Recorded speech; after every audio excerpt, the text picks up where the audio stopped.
Protect yourself and your family from unexpected challenges. Consider accident-only income protection.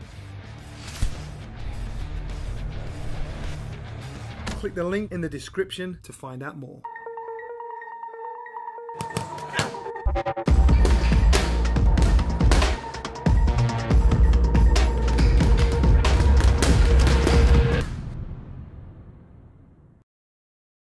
Boxing King Media in association with SaveMoreMoney.com with me, Barry Jones. Barry, yeah, just your assessment of the nights. Oh, hang on, what did you say? SaveMoreMoney.com. Okay, SaveMoreMoney.com. SaveMoreMoney.com.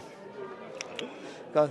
Just your assessment of the night. It was all right. Well, Harlem was in a good fight in the end. You know, I thought stylistically it was always a favourable opponent for him, but it was going to be physically tough.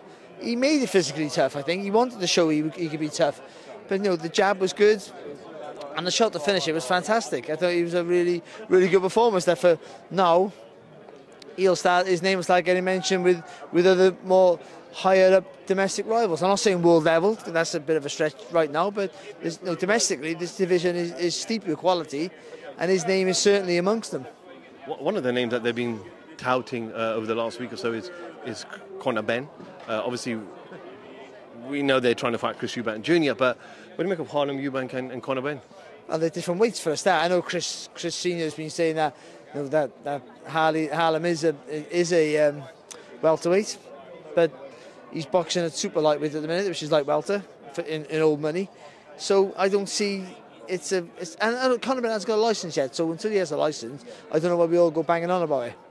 I hope he gets a license, but I hope he gets cleared if that's the case, and he gets his license back. And if he does, then it's a great addition, re-addition back to the division. But until that point, it's a waste of time talking about it. There's other big fights out there for him, you know, for HARLEM EUBANK. And let's focus on his career, I think, for now. But I just want to go back, obviously, Tyson Fury victorious over Francis Ngannou. A lot of criticism coming towards his way. Johnny Nelson said that his legs have gone. Eddie Hearn has said that his punch resistance has gone. What do you make of those comments? Well, they're both people who are not promoting him or showing him on their channel, so I guess they would be more critical. And I don't work for the channel either, so but who knows? I would say with Tyson, he looked awful. I mean, awful. Ngannou looked fantastic. Fury looked awful. But if you look at Fury's career, he quite often has, from the very start, had highs and lows, good performances and awful performances. So it's nothing new. And he might be getting old, because, you know, if we look back to it, his last real test was in, what was it, September or November, whatever it was, 2020.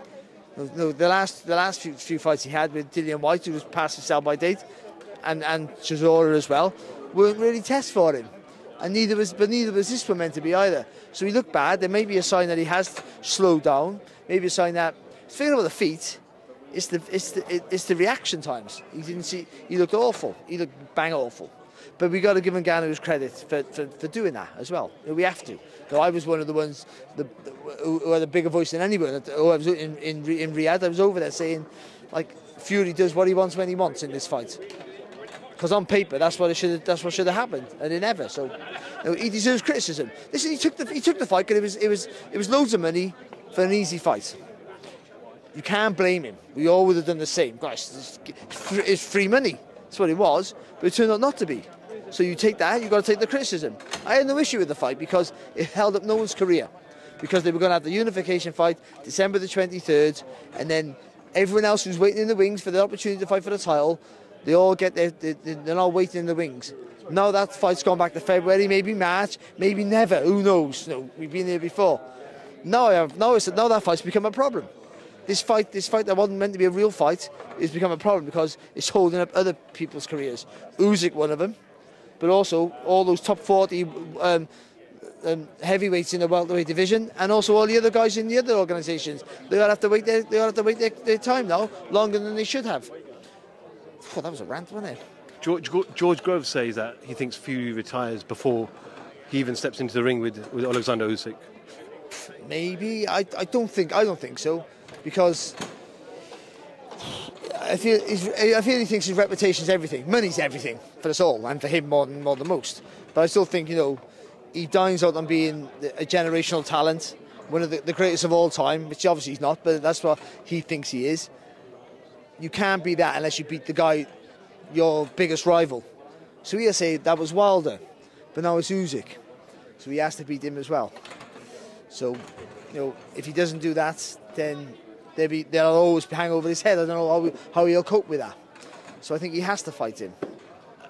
Are we being too harsh? Can fighters have off nights? Did he just have an off night? But the criticism is coming at him like he's consistently been like this. It wasn't. See, like if he has a close fight like that against Derek Chisora, he gets slaughtered. That's an off night. But you have an off night against a guy who's never boxed before. That's a different level of off nights. No, it is though. So he has to take the criticism. He has to take it because this. You know, I was saying like if it's anything but a dominant performance by Tyson Fury, it's not only an embarrassment to him, it's an embarrassment to boxing. And I think we have to see it that way. No, but NGANNOU was fantastic. Maybe he's one of those super athletes who just can put his hand to everything. I don't know. But either way, this criticism is deserved. He takes it. It doesn't mean he won't be a great fighter. It doesn't mean he can't go on and beat USYK. It doesn't mean he won't go down as a generational talent and blah, blah, blah. But on that night, he was awful. And if he didn't train, it's his fault. If he wasn't mentally ready, it's his fault. No, you can have an off night, but also your only job is to get it right on one night. And he's not boxing 4 times a year. He's boxing once or twice a year. So, you know, he should be able to get it right. Barry, I appreciate you stopping and doing this on your way out. Safe travels, and we'll catch up with you at the next one. Jimmy, take it easy. Thanks, Barry. Have you ever been stranded on the side of a motorway with a broken down car? Like me, is that something that worries you? That's where motor breakdown insurance comes in. If your vehicle breaks down, a trained professional will be sent out to get you back on the road. Or if this is not possible within the specified time frame, to transport you to your home or to the nearest garage.